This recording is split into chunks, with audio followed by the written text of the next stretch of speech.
Okay, it's game time.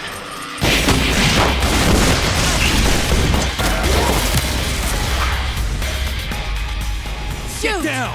Hasta luego.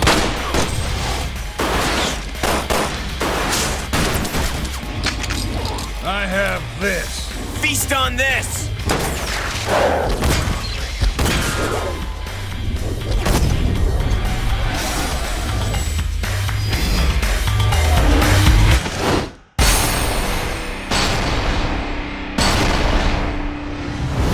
What up, it's Shankster94, and welcome to my Ultimate Weapon Showcase of Resident Evil 0. Now, as always with these showcases, I have a whole prologue to get through before I actually begin going over weapons, so here's your precious timestamp to get straight to them if you don't have the time or tolerance to listen through my proud rambling. So let's begin with the game itself. Resident Evil 0, as you can assume, is the prequel to the first Resident Evil game. It depicts a sequence of events that involve the STARS Bravo team's initial mission in the Arklay Mountains and the transpiring events afterward leading up to the mansion incident. Mechanically, this game is nearly a mirror image to Resident Evil Remake, as it uses the same game engine, yet has a couple exclusive features such as controlling two characters at once and swapping out item boxes for dropping items where you stand. It was also released on the same initial platform as Remake, the Nintendo GameCube, and in the same year, 2002. Although development for Zero began way before Remake, as it was originally being developed for the Nintendo 64 and was slated for a summer 2000 release. Resident Evil 0's subsequent release history is indefinitely tied to Remake, with an HD remastering of the game in 2015. And once again, this will be the version of the game that I will be playing for this weapon showcase, but more emphasis on that later. When it comes to weapons, there is a smaller amount of them than in Remake, and most of them are originals never seen prior to Zero. As with most games, there are two main protagonists, Rebecca Chambers and Billy Cohen. But unlike any previous game thus far, every single weapon in this game can be wielded by either character since you could swap control of them. So you'll see double takes for each and every weapon in this showcase. One of the features of Remake not brought over is the defense item mechanic, so you'll see none of that here. Now to emphasize the version of the game I'm using for the showcase and how it will be unrivaled in graphical fidelity, earning its ultimate status in my second remaking era. So as I mentioned, I'm playing the 2015 HD remaster of Resident Evil 0, specifically on PC through Steam. Console versions of the game are regrettably capped at 1080p at 30 frames per second, which was the quality of my now obsolete previous weapon review of this game.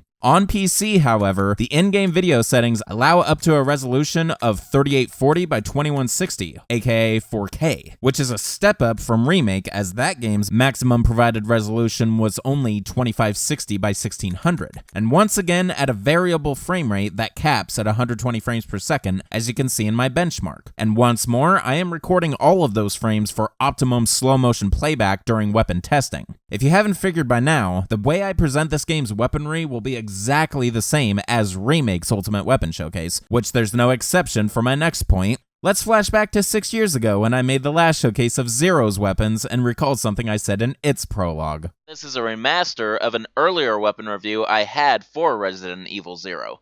That earlier review, now that this is uploaded, is no longer on my main channel and is stored on my TGS Classics channel alongside an original weapon review I made years ago. That being said, this is my third showing of these weapons in my YouTube content history, and like I said in the Remake Remastered weapon review, will be the current standing until a 4K 60 frame per second version gets released, which is probably inevitable. And here I am 6 years later to once again show you the weapons of this game for the fourth time, in the resolution I foresaw would call for my revisitation of this game, with the added gift of a much higher frame rate. However, unlike my showcase of the Remake, or most of the classic games, I do not have any graphical mods installed as there are none currently available that are adequate to my needs. There are some shader mods that I almost considered, but those are just color tone changes and have nothing to do with the visual quality of game textures, neither static nor 3D. But not to worry, the resolution and frame rate alone is more than enough to give you a crystal clear experience. So now to finally go over my established routine for showcasing this game's weapons using snippets from the last time I reviewed them. First, I'll sort the weapons into categories in a specific order approximately by firepower. If there are multiple weapons in a certain category, then they'll be shown in order of obtaining or earning them in the game. Resident Evil 0 includes a knife, semi-automatic pistols, a submachine gun, shotguns, magnums, and explosives. I'll start each weapon by inspecting them in the inventory and reading their in-game descriptions. If a particular firearm is the beginner of a specific weapon class, I'll first go over the ammunition it uses. If the specific gun has had any appearance in the series prior to the current game, I'll mention each and every one. Afterwards, I'll provide an image of the weapon's real-life counterpart or inspirations if applicable. As a disclaimer for all of my weapon showcases, I get my IRL sources from the Internet Movie Firearms Database, which serves as an online weapon wiki for movies, TV, and video games whose pages can be edited by anyone with a user account, which presents the chance of incorrect information when stating the real-life versions of game weapons. People who are knowledgeable in weaponry may feel evoked to point out those possible oversights, but once the video's online, I can't reasonably do anything beyond an edit of the video's description. Following the in real life mention, I'll show how to obtain the weapon in the game, whether you start straight off with it, find it at a specific location on the map, and potential conditions to meet before it's available, unlock it as an award for meeting certain criteria when completing the game, or combinations of all of the above. Then it will be time to demonstrate the weapon in action. First, I'll show both characters with the weapon equipped and their idle stances. I prefer to use a well-lit, enemy-free environment with a close-up camera angle to get a detailed look at the weapon. This area for weapon inspection is what I call the hub, which I'll give a brief tour of at the end of this prologue. While testing the weapon out, I will add an optimized slow-mo effect to one or more of the shots fired, with explosives getting a reverse effect on top of the slow-mo. After unloading the weapon, I will perform the satisfying reload animation. After test firing is finished, I will then proceed into enemy territory to test the weapon's firepower. I will use the same set of enemies for all weapons of a particular class, starting with zombies for the weakest weapons. Then as the firepower increases, I'll use stronger enemies to keep a steady pace. As always, the central focus of these showcases is to simply show the weapons of the game and demonstrate their performance, not to adequately determine the damage to enemy health point ratios or worry about firearm information and calibers in real life. That shit is not important to me. After evaluating the results of the enemy test and averaging the shot amount, I will declare the current weapon concluded and then share in-game cutscenes of the weapon being handled in any way beyond simply holding it. This will transition into the next weapon of the lineup, and the process begins once more. At the end of the showcase, when all weapons have been shown, I'll add their total amount to the overall total weapon count of the series thus far, and then announce the subsequent game in the series to get the ultimate treatment. So now to give y'all a brief tour of the hub I'm going to use for this ultimate weapon showcase. This will not be any previous hub for this game, rather a brand new hub. This room is known as the training room. This is in the B3 level of the training facility basement. This is where you simulate a battle amongst a couple of hunters in order to gather a key item. This is also where you find custom parts for a couple handguns. But I decided with this room because it has a decent angle, decent lighting, and no ambience whatsoever, so the gunshots will be all you hear. I also think it's a perfect setting because look at all of the unusable firearms in the background. This is just perfect to test out some weapons, if you ask me. So that's going to wrap up my prologue. I hope you found that information worthwhile and your patience is appreciated. Let's get into the weaponry of the ultimate Resident Evil prequel. Alright, let's kick things off. We're going to start with the usual, standard knife. Let's examine it in the inventory. Looking nice, of course, in the 4K resolution. A knife designed for self-defense. Okay, a very brief description, but it's fine for a weapon like this, I would say. So here's a real-life knife that I found that bears the most resemblance to this that I could find. While Billy starts straight off with the knife in his inventory when you come across him, you can find a secondary knife to allow Rebecca to use it at the same time. This knife is found in Cabin 102 on the second floor of the Ecliptic Express. This is also known as the First Class Private Room B. When you jump down here with either character, you'll find a zombie in here, and the knife is right here. Now, it's worth mentioning that in the Leech Hunter minigame, you can find two more knives, the first of which is located in the cafeteria on the first floor of the training facility. This is also known as the dining room, of course. And the knife is right here on this table. The second one is found on the second floor of the training facility in the assembly hall, also known as the conference room or lecture room. So you enter the room and you come over here, and it is located on the table next to the typewriter. So here are both Rebecca and Billy equipped with a knife. It's nice that since they both can be at the map at the same time, I can get both of their equip and idle stances in the same clip and don't have to splice them together. So Rebecca's idle stance is similar to Jill's in REmake. She has the hair flip and all. And Billy's is unique to him because of his handcuffs. He likes to inspect them.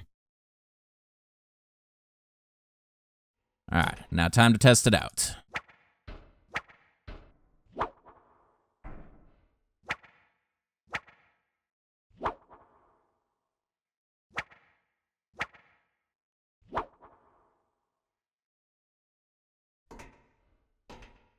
It is so much bigger in Rebecca's hand.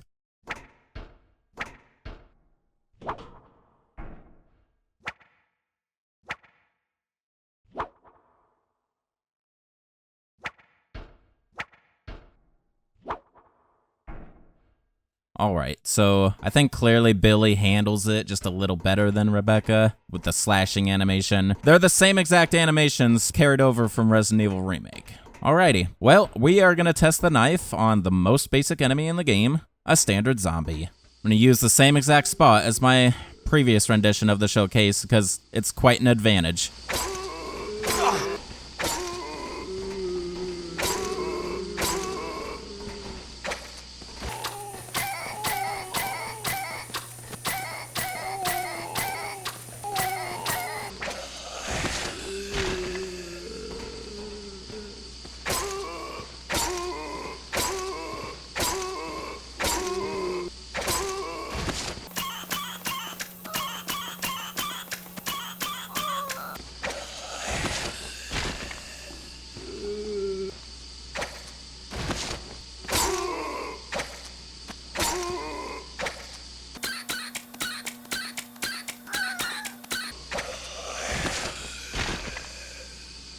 Okay, so this is really interesting, because across the board, all three zombies took 20 hits each. Now, while that third zombie I accidentally hit with a headshot when I was testing the second zombie, it doesn't seem to matter at all, whether you go for torso, head, or feet. There is no difference whatsoever. This also separates from Remake dramatically because the zombies in that game had various health pools dependent on when you spawned into the room, while this one seems to be extremely fixed, and regardless of where you aim on the body. So that makes for a very consistent test. What does make a difference when you go for the feet is the fact that the zombie goes down in 2 or 3 hits every single time. So strategically, you should go for the feet. Now I'm going to test one more thing to see if there's any difference whatsoever between Billy and Rebecca. I'm going to conduct the same test with Rebecca.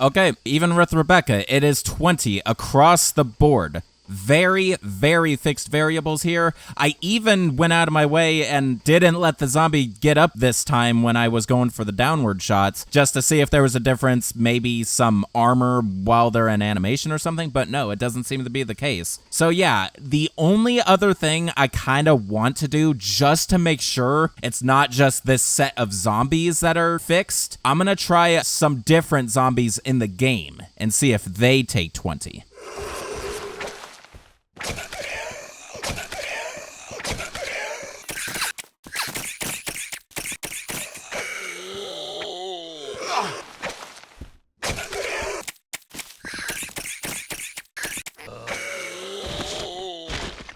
Okay, these zombies took less hits than the zombies I tested on previously. So there is some difference, maybe with the area or so, because that area I chose is actually near the end of the game. All three of those zombies probably have the same health. Well, they do have the same health pools, like my tests prove that. It's also worth mentioning I am conducting this weapon showcase in hard mode, the highest difficulty in this game, just if that makes some sort of difference. So it's likely it would take less and easier difficulty modes. But anyway, I think that's going to do it for the knife, just to give you all that variety and that information. Although, once again, like I said in the prologue, it's not pertinent that I give you that exact information. We're just testing the knife out, and I just wanted to see some differences. Alrighty, that's going to conclude the knife. Alright, now for the only other non-firearm, although there's definitely fire involved. The Molotov Cocktail. A rather primitive weapon capable of dealing massive damage to certain types of enemies. Alright, so yeah, as in real life, a Molotov cocktail is just taking alcohol in a bottle with flammable paper or whatnot and lighting it up and then throwing it to cause massive fire damage. Here's a Molotov cocktail in real life to compare. Okay, so the thing about this weapon is it is actually created. So this is one of the first games to introduce crafting, essentially. Although this is the only weapon you can make like that. So what you need in order to make it is an empty bottle and a gas tank. So you take these two elements and combine them, and there you go. You got a Molotov cocktail, and you get an achievement or trophy with it when you do it. At first, I thought you had to do it with Billy because his personal item is a lighter, but you just saw me, I did it with Rebecca. So the lighter is not essential to make one, which is interesting because how do you light it then? But anyway, there you go. So here's where I start mentioning rewards from the Leech Hunter minigame. Starting with the highest reward. If you achieve an A rank, which requires all 100 leeches in the mode, you unlock all weapons with infinite ammo. This actually does include the Molotov cocktail, however, it's not just by simply making them. You have to find a specific Molotov cocktail that is located in room 202 on the first floor of the Ecliptic Express. This is also known as the second class private room B. So you walk in here, and you'll notice it on the desk next to a bunk bed with a body on it.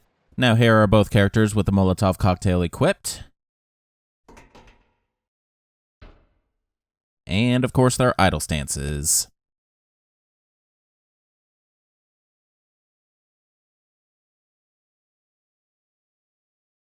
So let's go ahead and test it out. I'm gonna throw it against the wall here.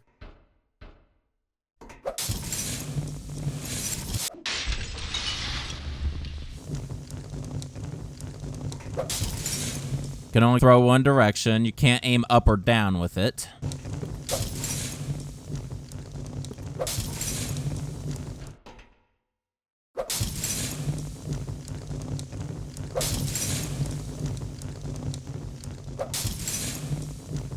Alright, so a typical Molotov cocktail. What's interesting is there's no collision when you throw it at your partner, but if any of you have seen one of my oldest versions of reviewing this game's weapons, you'll remember that I was able to hit Rebecca with a Molotov and actually cause her injury. So I'm assuming for the remaster of the game, they turned that off or something. I don't know why, because it was funny when it happened, but it also realistically made sense. So, oh well. But anyway, that's the Molotov. Let's go ahead and test it out. So if you remember, the description said it causes lots of damage to certain enemies. Well, they're giving you a hint with that. There is a specific enemy that this is best used against, and that is a Mimicry Marcus.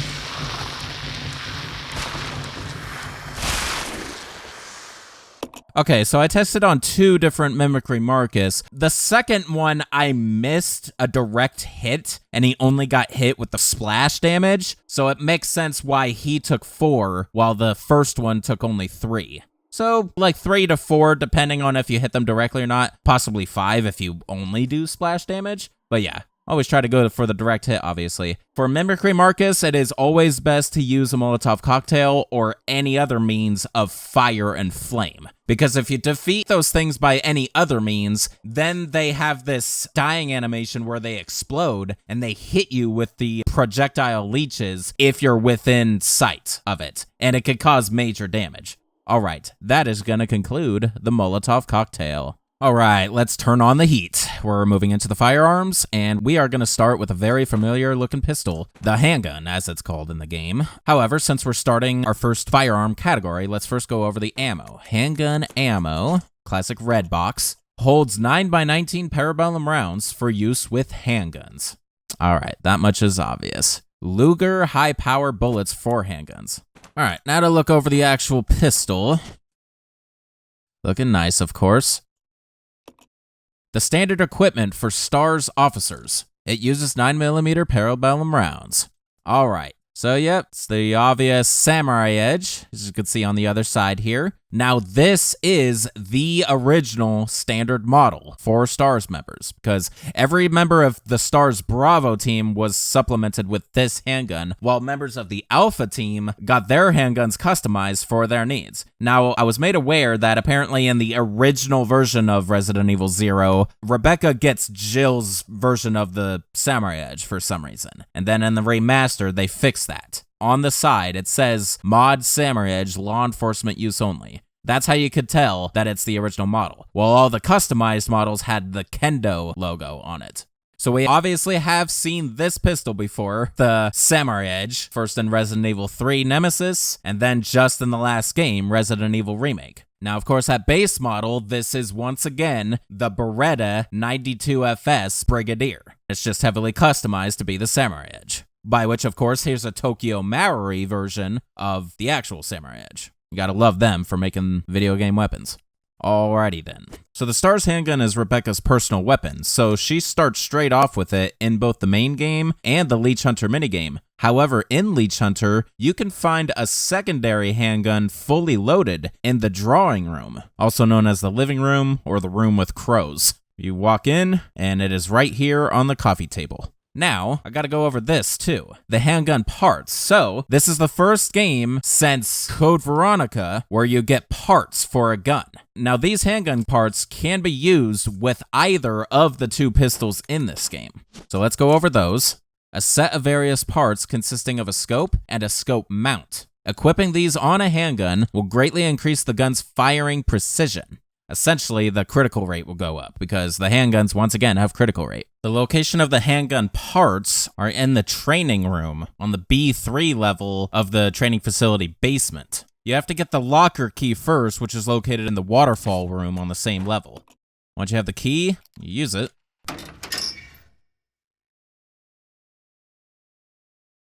And inside, you'll find a duralumin case. If you examine the case, you could find the combination.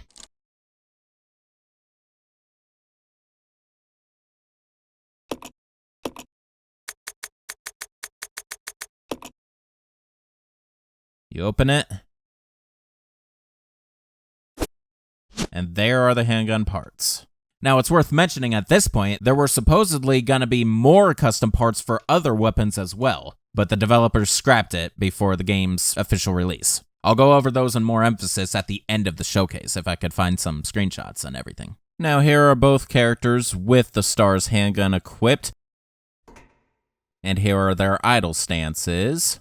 I like Rebecca's because it gives a nice view of the inside angle of the gun, and Billy's animation is roughly the same, it's just sped up.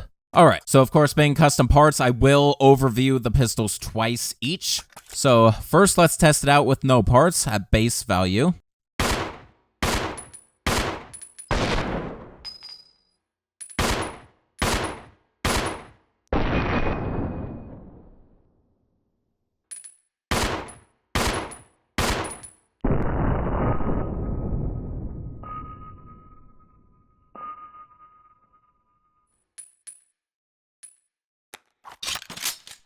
And now let's have Billy try it out.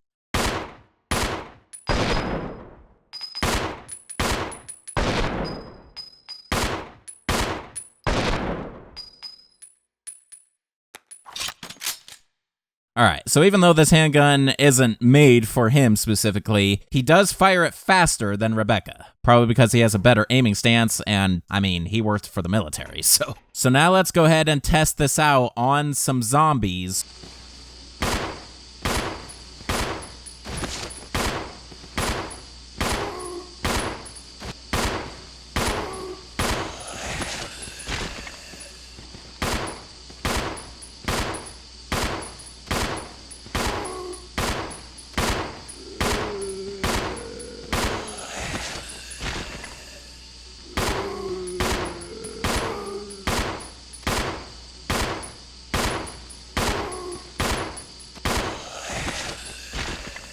Alright, so, took between 10 and 11 shots for all of those zombies. The second one being the 11. Now, I'm gonna test something out. I'm gonna switch to Billy, conduct the same test, but I'm gonna put some distance in between him and the zombies.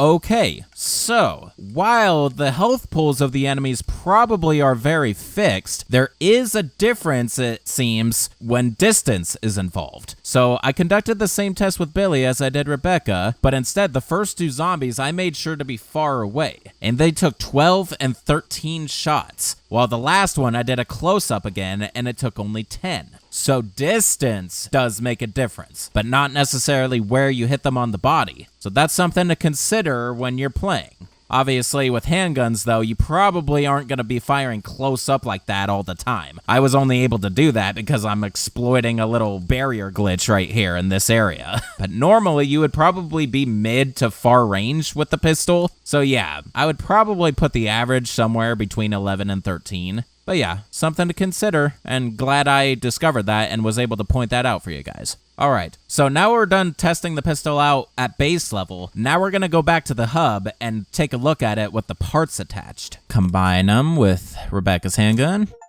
They got achievements for everything, don't they? And let's examine it again. A custom handgun that's been fitted with a scope for greater accuracy. These modifications should make it easier to hit a target's weak point. Nice. A lengthy description there. I like it. All right. So here it is with the scope attached. Not much. It's literally just the attachment on top. Now let's see the Star's handgun equipped with the parts attached from both characters. This is obviously only possible through the use of the trainer, and of course their idle stances. Let's test it out now.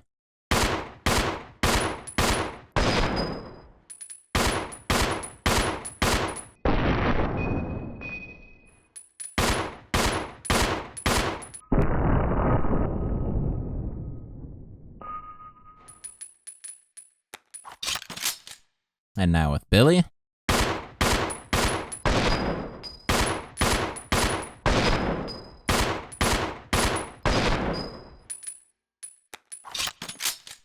So yeah, the fire rate is dramatically increased, especially when Billy's wielding it. Well, now let's test it on the zombies again and see if we come across any differences. Hopefully now with the scope attached, we could score a critical shot.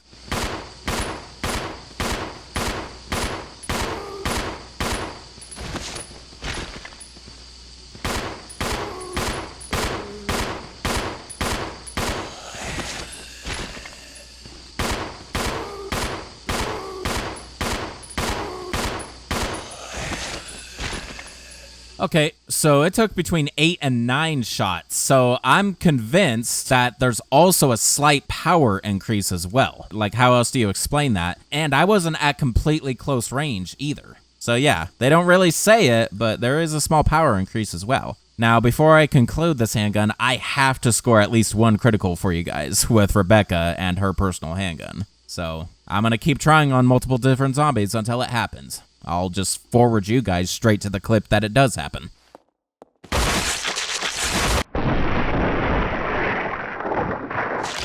Oh, that was a really nice one. Close up to the camera, too. Headshot. Alrighty, now we're gonna conclude the Samurai Edge handgun. Don't shoot! All right. Just be careful. Now for the next and last handgun. Also called just handgun, but I refer to it as Billy's handgun or the Army handgun. A standard Army issue handgun.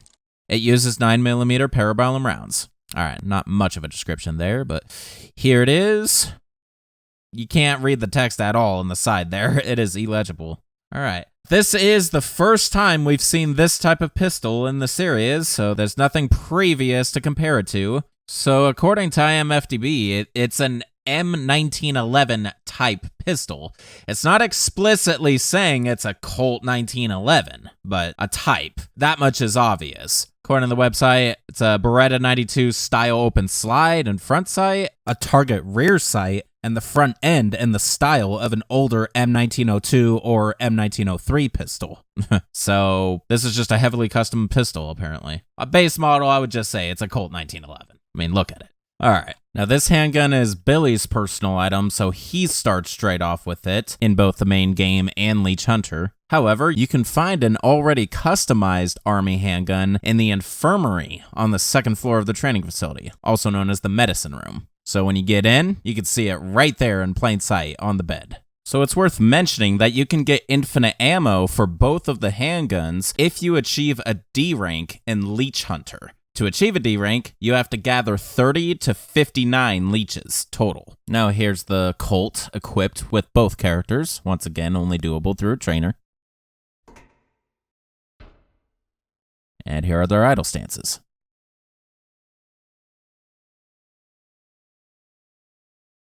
And of course, we'll review this one twice as well. But first, the base model. Let's test it out.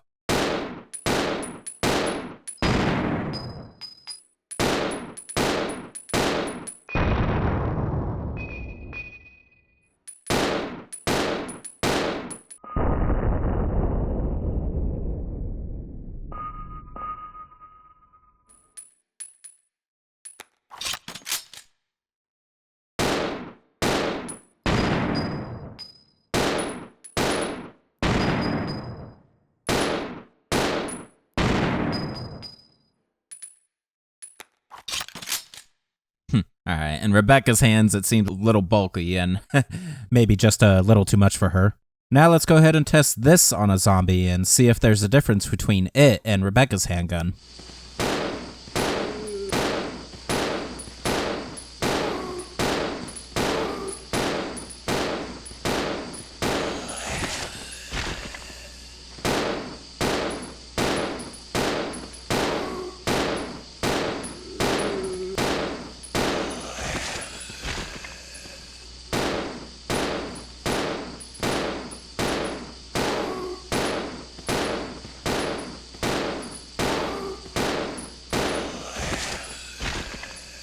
Alright. It took between 10 and 13 shots for these zombies, so the firepower seems pretty similar to the other handgun, regardless that supposedly it's a bulkier pistol and whatnot. But yeah, I tested it at a variety of ranges just to further confirm that distance does make a difference. And yeah, I'd say they're one and the same. There's speculation, at least from my point, that if you swap the handguns between the characters, like give Billy Rebecca's handgun and vice versa, then they're not as likely for criticals or they don't handle as good. I don't know if that's true, really, and considering with the testing, the firepower seems the same, I really don't know if there's any validity to that. I mean, someone can confirm in the comments if they want, but maybe it only has to do with critical chance. But anyway, let's head back to the hub and look at Billy's handgun with the parts attached. Let's check it out again. A custom handgun that's been fitted with a scope and for greater accuracy. Okay, so the descriptions between the handguns are no different once the parts are attached, it looks like. Here's the Colt with parts attached, equipped by both characters. And their idle stances.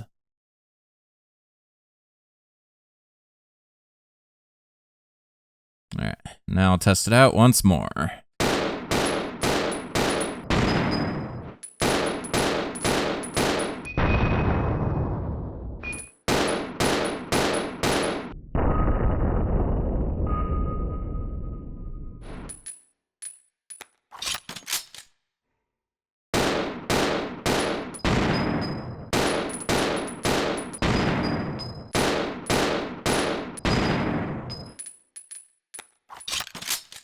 That's such a large difference in fire rate. Alright, now let's test it once more against the zombies and see if there's a power increase. And then, of course, land an explosive critical headshot.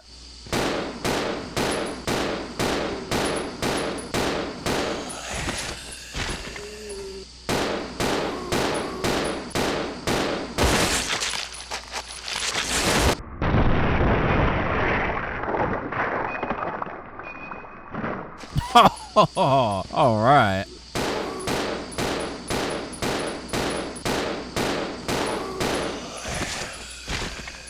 Okay, so 2 of the zombies that didn't get critical took 9 and 10 shots, while that second one, I landed a critical on the 7th shot. Right at close-up range, too. But yeah, it's definitely an increase in firepower. A little bit, anyway. And yet, of course, critical rate is increased. There's really not much to say beyond that. And since I got a critical, I'm done here. So that's going to conclude the Army handgun, as well as all pistols.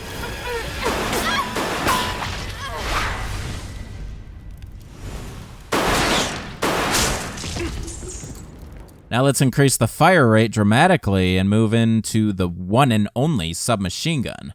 Let's go over its ammunition first, machine gun ammo. A magazine containing submachine gun ammunition. Brief and to the point. At least they call it a magazine correctly. Alright, now let's go over the gun itself, the submachine gun. A small submachine gun. It uses its own type of ammo magazine. Alrighty, get a good look at it here. So here's yet another weapon we have never seen up until this point in the series. This submachine gun is based on the real-life Heckler und Koch MP5, a very popular submachine gun. And you're going to see it a lot from this point on in the series. The specific model this one is based off of is the MP5A3, and apparently it has a tactical forend and front sight in the style of an AK. Alright, so the submachine gun is an unlockable. To get it, you must finish the game in normal difficulty or higher with an A rank or higher, which requires you to beat the game under 5 hours. Once you do this and load a new game once again, then you'll find it in Billy's inventory when you come across him. And to add to that, you can get extra ammo for the submachine gun if you get an E rank in Leech Hunter. This is the lowest rank, and all you need is 0 to 29 leeches. After you do this and load the next game, you'll have an extra magazine of submachine gun ammo in Rebecca's inventory, and additional magazines that are scattered throughout portions of the game with different ammo counts. It's worth mentioning that you could find the submachine gun in Leech Hunter. However, it requires a specific pattern to be loaded, the one with 2 green herbs in the main hall. If you load this pattern, this will be found in Torture Room A. This is the torture room that in the main game you hoist Rebecca up through the crawl space. You come around the corner here, and it is located on the floor. Now here are Billy and Rebecca with the submachine gun equipped, and of course their idle stances. Being two-handed weapons, slightly different. Rebecca likes to check her shoe, while Billy likes to inspect the gun. I like that. Let's go ahead and test it out.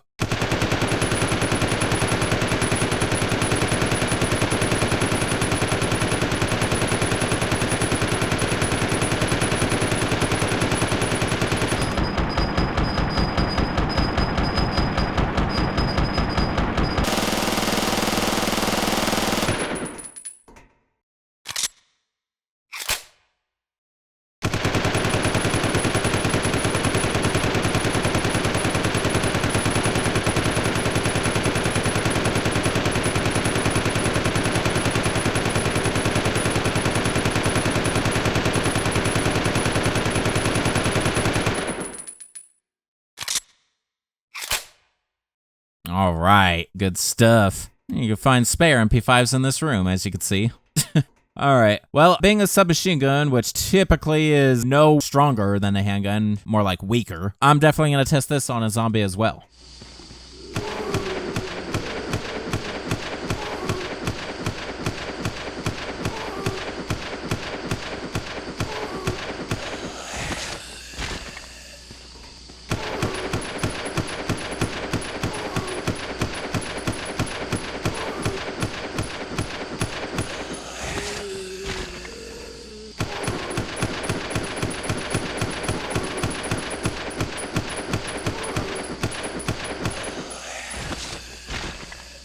Well, that was a very unconventional way of testing it, but it took 23 shots across the board, regardless of range. So it appears this weapon is not affected by range at all. Very interesting. So there's a lot of inconsistency when it comes to variables in this game. Like, there's a fixed pool, range affects some weapons, but not all of them, and where you shoot doesn't affect. Like, a very interesting game indeed when it comes to statistics and the analytical data. But anyway, that was a hilarious test, like the way I was firing it. Once again, that wouldn't be the best way to test a submachine gun. Normally, you would just hold the trigger until the enemies are defeated most of the time. But yeah, I'll go ahead and test this out on some much earlier zombies so we could see maybe a little bit of difference. So this would be the proper way to test it right here.